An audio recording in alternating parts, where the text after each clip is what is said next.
Bonjour, aujourd'hui je vais vous parler de la méthode des bonhommes allumettes de Jacques Martel. Jacques Martel, c'est un psychologue canadien et vous avez beaucoup de tutos sur internet qui parlent de cette méthode. Moi je vais vous présenter la mienne qui est simplifiée.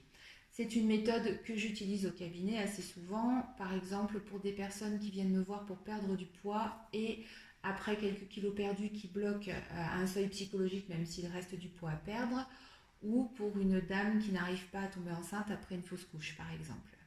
Aujourd'hui, nous allons prendre l'exemple d'une personne qui vient pour perdre du poids. Cette personne-là, on va dire qu'elle s'appelle Marie, qu'elle fait 70 kg et que son objectif est de peser 60 kg. Pour faire cette méthode, il va vous falloir une feuille de papier, des feutres et une paire de ciseaux. Alors, vous allez commencer par dessiner Marie à 70 kg en bonhomme allumette, c'est pour ça qu'on appelle ça la méthode des bonhommes allumettes, et Marie à 60 kg à côté. C'est donc notre objectif.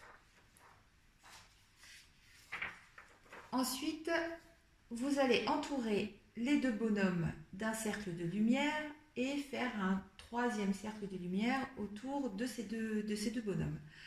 Alors, moi je n'appelle pas forcément ça des cercles de lumière, je les utilise surtout pour vous inviter à la bienveillance et à la douceur. Essayez de mettre autant de douceur et de bienveillance que vous pouvez en faisant cet exercice. C'est vraiment pas le moment de se traiter de boudin, par exemple, sinon on ne va pas y arriver. Donc allez-y avec toute la bienveillance dont vous êtes capable. Ensuite, vous allez faire des points sur les deux bonhommes allumettes que vous allez relier par des traits. Alors vous pouvez utiliser des traits de couleurs différentes ou une seule couleur, ça marche très bien aussi.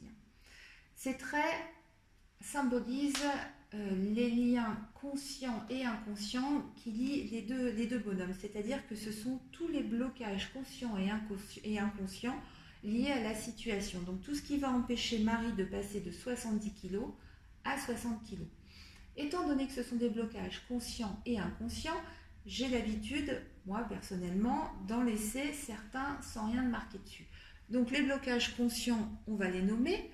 Alors ici, par exemple, j'ai mis peur d'être malade. C'est tout ce qui peut nous empêcher de passer de 70 à 60 kg. Peur de reprendre son poids, peur de perdre son autorité ou tout simplement le manque de courage pour faire un régime.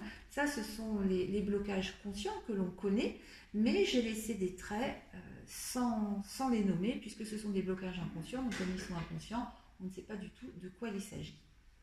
Une fois que vous avez nommé et fait ces traits, vous allez prendre une paire de ciseaux et vous allez couper la feuille au milieu afin de couper les traits. Alors, au moment de couper la feuille comme ça en son milieu, émotionnellement, ça peut être un petit peu compliqué. Mais c'est normal, puisque là, on parle encore à son inconscient, donc c'est normal que ça chamboule un petit peu, mais c'est pour la bonne cause, donc on continue. Une fois que c'est coupé, vous obtenez donc Marie à 60 kg qui est notre objectif. Donc cette Marie-là, nous allons la conserver. Alors là, comme il s'agit d'un régime, vous pouvez par exemple la mettre sur le frigo, ça va vous motiver. Sinon, vous la mettez dans votre sac à main ou dans le tiroir de votre table de nuit par exemple.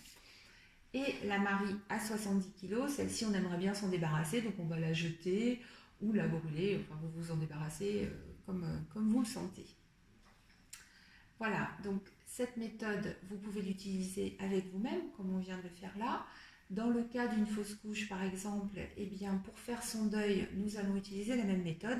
Vous dessinez vous d'un côté, dessinez le bébé de l'autre. Au moment de couper les liens, c'est généralement, là encore, émotionnellement très compliqué. Après, pour faire son deuil, je préconise généralement de prendre le petit bébé et d'aller l'enterrer dans un endroit sympa, joli, pour vous aider à faire votre deuil et à vous recueillir. J'ai utilisé cette méthode avec une dame qui avait des problèmes relationnels avec son père. On a dessiné une petite valise à côté de papa. On l'a mis dans une enveloppe avec une adresse inconnue et un timbre et on a envoyé son père en voyage et ça a fait beaucoup de bien, ça lui a fait beaucoup d'air et elle a pu avancer. En conclusion, vous pouvez utiliser cette méthode avec vous-même ou avec quelqu'un d'autre pour débloquer une situation. Parfois, il faut refaire la méthode 2 ou 3 fois.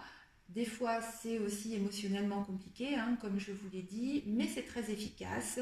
Et toujours pareil, nous sommes en confinement, vous n'avez que ça à faire. Vous pouvez tout à fait débloquer des situations avec toutes les personnes qui vous posent problème ou avec vous-même.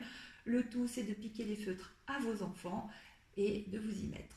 Donc, je vous souhaite bon courage et je vous dis à bientôt.